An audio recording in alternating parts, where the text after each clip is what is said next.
आज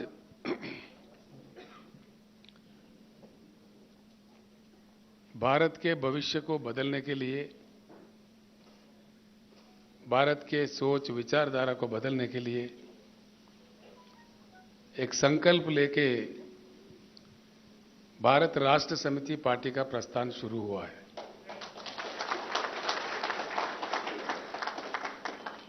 तो इस कारवान में, इस प्रस्थान में, इस महायुद्ध में शामिल होने के लिए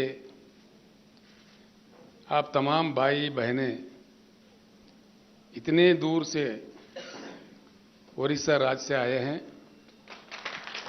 मैं आप सभी लोगों को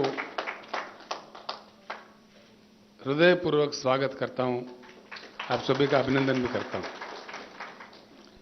हमारे वरिष्ठ नेता, उड़ीसा के राजनीति के भीष्माचार्य, उड़ीसा के भूतपूर्व मुख्यमंत्री श्री गिरिधर गोमांग जी, उनके धर्मपत्नी जी श्रीमती हेमा गोमांग जी, उनके सपूत श्री शिशिर गोमांग जी, श्रेय रंजन दास जी, रविंद्र मोहपात्रा जी, पालगुनी सबार जी, गोपाल राव जी, मलिया रंजन स्वयं जी और हमारे वरिष्ठ नेता जयराम पंगी जी, बहुत सीनियर नेता है जयराम पंगी जी, और उनके साथ ही आए हुए राजेश पुत्रा जी, जनार्दन महंती जी, दिनेश नायर जी, सुधीर सारंगी जी, सामंत कोहरा जी, प्रताप चौधरी जी, चन्नू मुद्दुली जी, हरीश चंद्र गैलरी जी, युधिष्ठिर नायक जी और नारायण राव जी, और साथ में काफ़ी एक्स एमएलएस भी वरिष्ठ नेता लोग आए हुए हैं। मैं उन सब का भी स्वागत करता हूं, अभिनंदन करता हूं। अक्षय कुमार जी एक ऐसे आदमी हैं, ये गांधी के विचारधारा पे चलने वाला हमारे हिंदुस्तान का एक मशहूर एक्टिविस्ट है।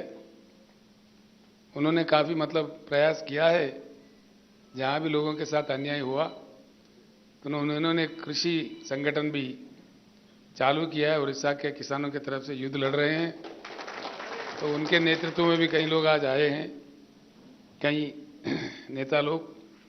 Akshay Kumar ji, Ramchandra Hansda ji, ex MP, ex MLA Mayurbhanj से, ये जेएमएम राज के जो मूवमेंट चला था उसमें भी बहुत बड़े नेता थे। वहाँ के लोगों को, वहाँ के संतालों को इकट्ठा करने में उनका बड़ा योगदान था। और श्री नवीन नंदा जी, एक्स एमएलए, श्री रथ Das ji, ex MLA, Shri Arjun Das ji, ex MLA, Raghav Shetty जी, एक्स एमएलए, वृंदावन माझी जी, एक्स एमएलए, देवराज सेठी जी, एक्स एमएलए, कैलाश कुमार मुखी जी, इन्होंने ऑलरेडी जॉइन हो चुके, अपने आप को डिक्लेयर कर लिए। उड़ीसा राज्य में कांग्रेस पार्टी से थे, वहां रिजाइन करके ऐलान भी कर लिए। और श्री प्रदीप प्रधान जी, आरटीआई एक्टिविस्ट, श्री शेषदेव नंदा जी, उमाकांत भारत जी, श्री निमई राय जी, एडवोकेट श्री किरोत राउत जी, विश्वप्रिया नायक जी, रक्षाकर अनुपम जी, रंजीत पटनायक, जगबंधु मोहंता जी, सूर्यपदी जी, काशीनाथ बेहरा जी, कैलाश चंद्र नायक जी, सेमडी मुनवर अली जी, अमित कुमार जना जी, प्रमोद कुमार सामंतराय जी, और उनके साथ जो लोग बस में आए, खासकर मैं उनको प्रणाम करता हूं। इतने दूर, इतना लंबा सफ़र करके, आप इतना प्रयास करके इतनी दूर सफ़र करके आए हैं। इन सभी नेताओं के साथ मैं आप तमाम लोगों का दिल से स्वागत करता हूं फिर एक बार। तो साथियों, आज देश 75 सालवा आज़ादी का जश्न मना रहे हैं। 75 साल बहुत लंबी समय होती है, काफ़ी बड़ी समय होती है।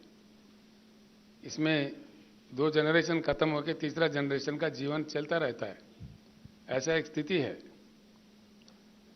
हमारे साथ हमारे से थोड़े पहले, कुछ समय पहले और हमारे से कुछ समय बाद कई राज्यों को इंडिपेंडेंस मिला, आज़ादी मिला। उनके तरफ देखे तो कहानी कुछ अलग है, हमारा भारत का कुछ कहानी अलग है। मैं 2-4 शब्द ही कहूँगा, कल परसों पहले हम लोग मिल लेंगे। आज आपको रेस्ट भी लेना है, इतने दूर से आए हैं। हम पूरी बातें तफसील में बात कर लेंगे, लेकिन इतना तो कहना चाहूँगा ज़रूर कि इस देश में संपत्ति है अमेरिका से भी ज़्यादा, चाइना से भी ज़्यादा, दुनिया के किसी भी अन्य देश से ज़्यादा। ये बिना किसी शक के मैं कह सकता हूं। मैं भी 50 साल से राजनीति में हूं। मैं एमएलए था, एमपी था, मंत्री था, केंद्रीय मंत्री था, चीफ मिनिस्टर भी हूं। कई चीज़ मैंने देख चुका है, अध्ययन भी कर चुका है। ये मैं बड़ी जिम्मेदारी से कह रहा हूं। संपत्ति इतनी है कि अमेरिका से भी ज़्यादा, चीन से भी ज़्यादा हमारे पास संपत्ति है। लेकिन आज दुनिया में अमेरिका की जगह क्या है, चीन की जगह क्या है और हमारा इंडिया का जगह क्या है? बस एक बात से हम सब कुछ समझ सकते हैं। उड़ीसा से हो, महाराष्ट्र से हो, उत्तर प्रदेश से हो, दक्षिण में हमारे कहीं अन्य राज्य से, कर्नाटक से हो, कहीं से भी हो, भारत के युवा अमेरिका जाने के लिए तरस रहे हैं, तड़प रहे हैं। क्यों? अमेरिका में हमारा कोई युवा जाता है और उनको वहां ग्रीन कार्ड मिल जाता है। उनके माँ बाप यहां इर्द गिर्द के लोगों को बुला के दावत दे रहे हैं, भाई हमारे बच्चे को ग्रीन कार्ड मिल गया। ये किस चीज का ये एग्जाम्पल है? ये चीज क्या बताता है हमें? हमारा किसी लड़का को, हमारे भारत का किसी युवा को अमेरिका का अगर ग्रीन कार्ड मिला, हम उसको इतना मान्यवर समझ रहे हैं कि यहां हम दावत मना रहे। यानी कि हम कहां हैं? इस एक चीज से सब कुछ हम समझ सकते हैं। सब कुछ रखते हुए भी देश के जनता अपनी संपत्ति से क्यों वंचित है, इस बात पे हमें सोचना चाहिए। पीने का पानी भी नहीं दिया जा सकता देश में 75 साल के बाद। सिंचाई के लिए, खेती के लिए किसानों को पानी भी नहीं दिया जा सकता, बिजली भी नहीं दिया जा सकता। ये क्या बेहाल स्थिति है? कितनी सभाएं हम देख रहे हैं, कितनी भाषण सुन रहे हैं, कितने नेता एमएलए बने, एमपी बने, मुख्यमंत्री, मंत्री, प्रधानमंत्री, कितने सरकारें बदले, कितने रंगों के रंग बिरंगी झंडे भी हमने देखे, लेकिन किसानों का, गरीबों का हालत तो नहीं बदला। सरकारें बदले, नेता बदले, इसका कारण क्या है? इस पे सोचने की बात है। इसका कारण यही है, जब चुनाव होता है हमारे देश में, चुनाव में नेता जीत रहे, पार्टी जीत रहे, चुनाव के बाद जनता हार रही है। हिंदुस्तान की राजनीति में गंभीर परिवर्तन की जरूरत है कि चुनाव में नेता और पार्टी नहीं, जनता जीते। बाद में, चुनाव के बाद जनता की जीत होना चाहिए। वो लोकतंत्र है, वो लोकशाही है, उसी का नाम सही लोकतंत्र है।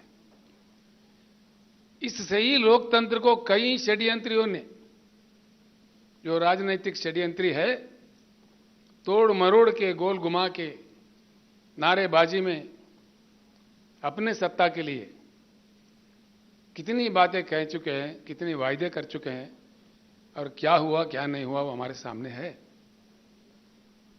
मैं दूसरा एक बात और भी कहना चाहूंगा। आप सभी से मैं एक सवाल भी करना चाहूंगा। ये मुझे मनोमन में, मुझे भी ये सवाल खाए जा रहे हैं अभी कुछ दिन पहले खम्मम के सभा में मैंने यही सवाल पूछा था। आज अपने देश का कोई लक्ष्य है? भारत का कोई लक्ष्य है? आज अपने देश का लक्ष्य क्या है? अपना देश अपना लक्ष्य खो बैठा है, गुमराह हो गया है। आज के नेताओं का, आज के पार्टियों का सिर्फ चुनाव जीतना ही लक्ष्य बन गया है। कुछ करो, चुनाव जीतो, दंगे कराओ, फसाद कराओ, फूट डालो, समाज को तोड़ो फोड़ो, जाति के नाम पर, धर्म के नाम पर, कई अन्य प्रकार से समाज को विभाजन करो, अपना काम निकालो, बस चुनाव जीत जाओ। चुनाव अगर जीतते हैं, कोई पार्टी जीतता है, किस लिए जीता है? चुनाव जीतने का लक्ष्य क्या होता है? पार्टी बनने का भी लक्ष्य क्या होता है? जनता का सेवा करना चाहिए, देश का उन्नति करना चाहिए, देश का उद्धार होना चाहिए। भाइयों, मैं ये एक बात कहता हूं, उड़ीसा के महानदी में कितने पानी है? उड़ीसा के महानदी में कितना पानी है? हमारे जरूरत से ज्यादा पानी है। उड़ीसा यूज करता है कितना? 25%, 30% हम यूज करते हैं, बाकी 50 साल से बह रहे हैं समंदर में। हमें पीने का पानी नहीं है। महानदी के अलावा ब्राह्मणी भी है, वैतरणी भी है, छोटे मोटे कई अन्य नदियां भी है। जा तो कहां जा रहा है पानी? ये पानी हमारे घर में नल के रूप में क्यों नहीं आ रहा है? पीने के पानी का किल्लत होना चाहिए कि उड़ीसा में या देश के किसी अन्य राज्य में? 75 साल में आप इतनी लंबी लंबी भाषण देके, लंबी लंबी आश्वासन देके, कम से कम पीने का पानी नहीं देने के लायक नहीं है। ना पानी का पानी मिलता है, ना करंट मिलता है, फिर क्या मिलता है? भाषण मिलता है। बेरोजगार युवा फिर रहे, करोड़ों युवा। किसान आंदोलन करते हैं, क्यों? किसान को 13-13 महीने देश के राजधानी में दिल्ली में आंदोलन करना पड़ता है। ये किसी देश में संभव है? सिर्फ भारत में 13-13 महीने शर्म करने की बात है। आखिरकार हुआ क्या है? 13 महीने किसानों ने आंदोलन किया, उसका नतीजा जीरो। एक भी समाधान नहीं मिला, एक भी समस्या नहीं सुलझा। कम से कम आज तक केंद्र सरकार से एक भी आश्वासन नहीं मिला कि देश के जनता का, देश के किसानों का, देश के गरीबों का इतना मजाक उड़ाया जा सकता है। ये मजाक नहीं है तो क्या है? ये तो खिलवाड़ है जनता के साथ, किसान के साथ। ये सारे चीज बंद होना चाहिए। इसीलिए मैंने नारा दिया है, अब की बार किसान सरकार।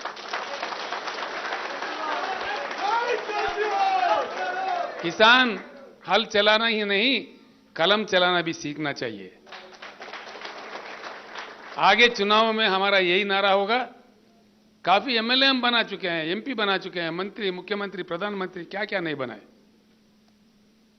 अब हमको ही, किसानों को ही एमएलए बनना है, एमएलए चुनना है और देश का कलमदान संभालना है। चलो तब हम देखते हैं कैसा पानी समंदर से नहीं जाते हुए भूभाग में कैसा नहीं आता, पीने का पानी भरपूर, पेट भर पानी कैसा नहीं आता। मैं एक मिसाल देता हूं भाइयों, आप लोगों को, बहनों। 8 साल पहले तेलंगाना में भी बड़ी किल्लत थी, बिजली का भी, पीने का पानी का भी, सिंचाई का पानी का भी। हर चीज के लिए हम भी यहां तरसते थे। जो मन से काम किए, आज यहां पूरा समाधान मिल गया।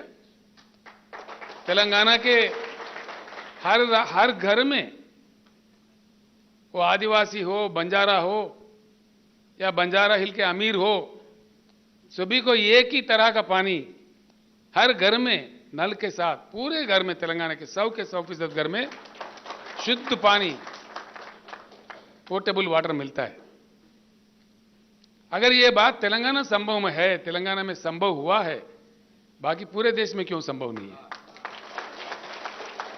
अगर ये यहां हो सकता है तो उड़ीसा में क्यों नहीं होगा? राजस्थान में क्यों नहीं होगा? मध्य प्रदेश में क्यों नहीं होगा? देश के किसी अन्य जगह क्यों नहीं होगा? ये धन की बात नहीं है। अब देखिए, महाराष्ट्र राज्य में सबसे ज्यादा आत्महत्याएं किसान कर रहे हैं आज के समय में। अखबारों में पढ़ते हुए शर्म से हमारा सर झुक जाता है। क्या महाराष्ट्र के पास धन की कमी है? तेलंगाना तो महाराष्ट्र से कमजोर है।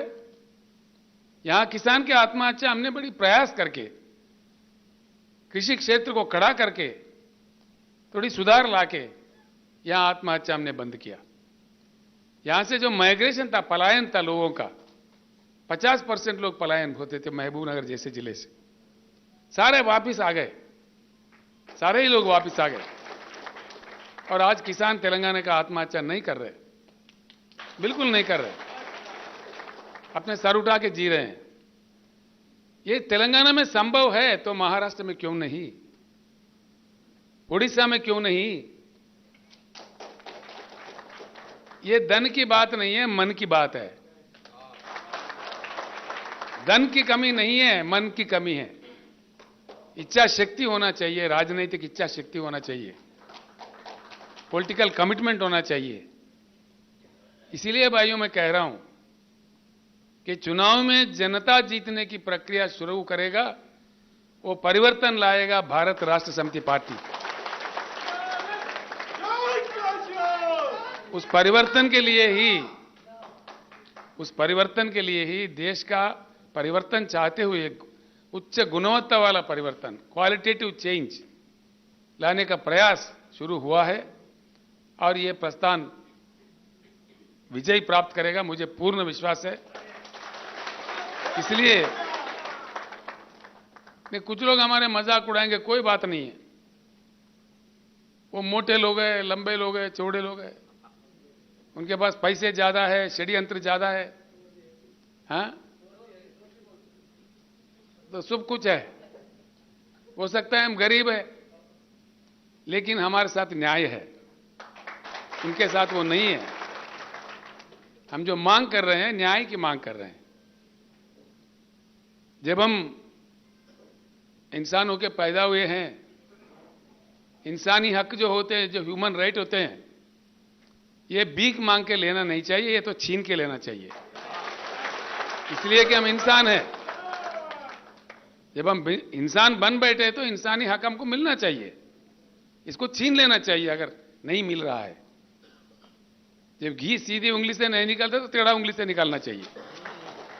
यही काम कर सकता है, कुछ दूसरा काम नहीं कर सकता। हो सकता है कुछ मुश्किल झेलने पड़े, कुछ कठिनाइयों का सामना करना पड़े, कोई बात नहीं, चलते रहेंगे, आगे चल के विजय जरूर मिलेगा। एक ईमानदार सोच से पूर्ण देश का परिवर्तन चाहते हुए मैं एक दो बात करके अपनी बात समाप्त करता हूं।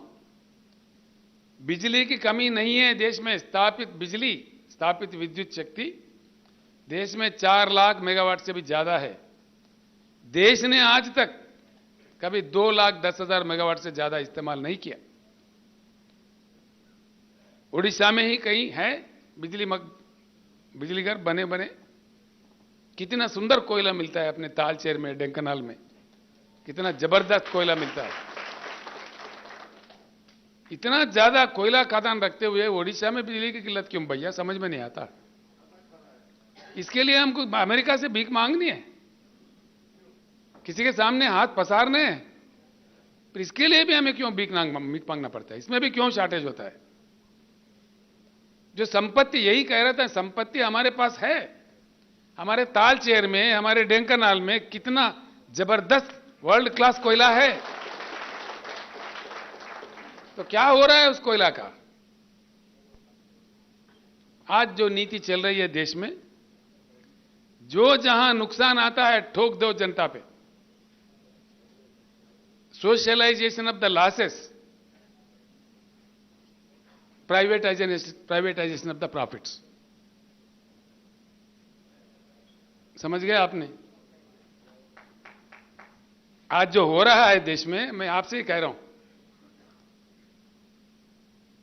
Socialization of losses and privatization of profit. जहां नुकसान हो रहा है बता दो, नुकसान हो रहा, गैस बढ़ाओ, तेल बढ़ाओ, पेट्रोल बढ़ाओ, जनता का जेब काटो। जहां नुकसान होता है जनता के लिए, जनता के सर पे जाएगा नुकसान। जहां फायदेमंद चीजें दो, अदानी को दो, अंबानी को दो, टाटा को दो, बिरला को दो। This is what is happening in this country. यही तो चल रहा है। इस विश्व वलय से, इन षड्यंत्रियों से देश को बचाना है, देश को निकालना है। काफी समय हो चुका है। इसी के लिए शुरू हुआ है भारत राष्ट्र समिति। यह अभी चल पड़ा है। कभी कभी मुझे भी आश्चर्य होता है, जिस प्रकार का मुझे टेलीफोन्स आ रहे हैं, जिस प्रकार का रिस्पांस मिल रहा है बहुत राज्यों से। आपने तो कई वरिष्ठ लोग, नेता लोग, कई बार जयराम पंगी जी जो 3-3 बार 4-4 बार एमएलए रह चुके हैं, एमपी भी रह चुके हैं, मंत्री भी रह चुके हैं। गोमांग जी का तो लाजवाब नेता है। उनके बारे में मुझे बताना अच्छा नहीं रहेगा इनके लिए। इतना उड़ीसा में कोई ऐसा आदमी ना हो उनको नहीं जानता। इतने सीनियर नेता, इतना लंबा उनका पॉलिटिकल करियर है और स्पॉटलेस कैरेक्टर है गोमांग जी का। ये मैं जब पंगी साहब से बात कर रहा था, जयराम जी भी इतने बड़े दिल वाले हैं, मैंने पूछा, बात हो रही थी तो जयराम जी बताए, साहब गिरधर साहब इतने अच्छे कैरेक्टर वाले हैं, मैं उनका विरोध करता था तभी भी दिल्ली जाता तो उन्हीं के घर रुकता था, मैं वहीं रहता था। ये हमारा प्यार है। मतलब इतने महान इनका कैरेक्टर है। अब इतने सारे लोग आए हैं, मुझे बहुत हिम्मत बढ़ी है। 1000 हाथियों का हिम्मत आज मुझे आया है।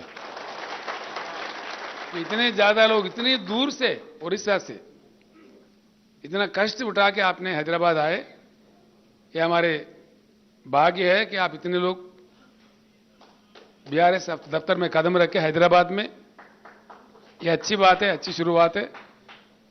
जरूर हमको विजय प्राप्त होगा, देश परिवर्तित होगा। आज जो जनता वंचित है अपने संपत्ति से, देश की संपत्ति से, पूर्ण संपत्ति से जनता मिलेगा। किसानों को अपना हक मिलेगा। हर चीज को, हर सेक्शन को हम साथ लेके एक महान भारत, सुहान भारत का निर्माण करने के लिए निकल पड़े हैं। उसका सपना हम देखते हैं। कल फिर हम मुलाकात करेंगे, वहां पे मैं आपसे मिलता हूं। आप कुछ चीजें देखना चाह रहे। अक्षय जी मुझे कह, लास्ट बस में आ गए? अच्छा, आ गए, अभी आ रहे। गरीबों के लिए सोचने वाले, ईमानदारी से काम करने वाले पार्टी अगर चुनाव जीतता है, वही जनता की जीत होती है। तब जाके जनता, पहली बार मैं एक बात करके अपना बात समाप्त करूंगा। हमारे जो आदिवासी भाई है, हमारे जो दलित भाई है, क्या स्थिति है उन लोगों का? आज भी लड़ना पड़ता है। Doctor B R. अंबेडकर का सिद्धांत अगर आजादी के शुरुआत से अमल किया होता, आज ये स्थिति हिंदुस्तान में नहीं रहता। अभी हमने यहां पे एक स्कीम चालू किया है, दलित बंधु। कल आपको बता देते हैं जिनको प्राप्त हुआ स्कीम के माध्यम से, उनसे आपको मिला भी देते हैं। हर दलित घराने को, यहां 17.5 लाख घराने हैं तेलंगाना राज्य में, हर दलित घराने को बिना किसी शर्त के, बिना किसी बैंक लिंक के 10 लाख रुपए दिए जाते हैं। वो चाहे जो चाहे मर्जी कर सकते हैं। बीआरएस का यह नारा है, पूरे हिंदुस्तान में किसानों को मुफ्त बिजली दिया जाएगा। बीआरएस के सरकार बनने पर सिर्फ 2 साल के अंदर जगमगाता हिंदुस्तान, हिंदुस्तान के कोने कोने में 24 घंटा बिजली प्राप्त करवाते हैं। जो काम तेलंगाना में हुआ है वो संभव है। हम एकड़ में 10,000 रुपए देते हैं किसान के लिए, निवेश के लिए। किसान बंधु प्रोग्राम में भी पूरा देश में दिया जाएगा। ये मन की बात है, राजनीतिक इच्छा शक्ति की बात है। और दलित बंधु भी सारे, हर साल 25 लाख घराने में, सारे देश में दलित बंधु भी इंप्लीमेंट होगा। ये कार्यक्रम हम लेके चलेंगे। पानी समंदर में नहीं जाने देंगे, पानी को धरती पर लाएंगे। जो प्यासे लोग हैं उनका प्यास मिटाने के लिए शुद्ध पानी, पीने का पानी पूर्ण रूप से उनको प्राप्त करवाएंगे। मैं एक बात और कहूंगा, आपको आश्चर्य होगा। हिंदुस्तान में कृषि योग्य भूमि इस दुनिया के किसी भी देश से हमारे पास ज्यादा है। हमारे हिंदुस्तान के जमीन है 83 करोड़ एकड़, 83 करोड़ एकड़। अमेरिका हमसे 2.5 गुना बड़ा है, लेकिन उनके पास 29% ही कृषि योग्य भूमि है। चाइना हमसे 1.5 गुना बड़ा है, लेकिन उनके पास कृषि योग्य भूमि सिर्फ 16% है। पूरा दुनिया में एक हिंदुस्तान ही ऐसा देश है जिसके पास 50% कृषि योग्य भूमि है और काम करने वाले 140 करोड़, 140 करोड़, यानी कि अभी हाल में न्यूज़ निकला है चाइना से भी हम पार कर गए। पूरा दुनिया में सबसे ज्यादा आबादी हमारे देश में ही है। तो इतने ह्यूमन कैपिटल भी है, जमीन भी है, नदियों में पानी भी है, सूरज अच्छा खिलता है, सोलर इंसिडेंस भी है। फिर किसान क्यों रोए? फिर किसान क्यों धरना करे? फिर किसान को सही क्यों दाम नहीं मिले? किसान के पैदावारी क्यों खरीदा नहीं जा रहे? इन समस्याओं का समाधान 75 साल के बाद भी नहीं निकले तो क्या हम चुप बैठेंगे, देखते रहेंगे? कुछ संघर्ष करेंगे। हमें तो संघर्ष करने ही है। वो संघर्ष करने के लिए हमको एकमुठ होना चाहिए, एकजुट होना चाहिए, वज्रमुठ होना चाहिए, वज्र संकल्प लेके इस युद्ध में जीतना चाहिए ताकि सभी लोगों को राहत मिले और एक सुहान भारत, एक महान भारत जो बीआरएस का सपना है, हर भाई का, हर बहन का, हर दलित फैमिली का, हर आदिवासी लोगों का कल्याण हो जाए और सब खुश रहे, एक ऐसे भारत का सपना हम देखते हैं। इस सपना को साकार करने में, इस युद्ध में शामिल होने के लिए जितने सारे भाई बहनें आए हैं, मैं फिर एक बार दिल से आप लोगों का स्वागत करते हुए मैं अपनी बात समाप्त करता हूं। आप आज रेस्ट कीजिए, कल फिर मैं आपसे वहां मिलता हूं।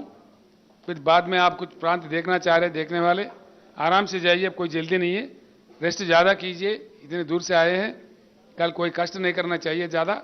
आप उस प्रांत भी देखिए, फिर जाते समय भी फिर एक बार हम सब मिलके हम लोग बातचीत करके निकल जाते हैं। समाप्त करता हूं, मैं सबको प्रणाम करता हूं। जय भारत।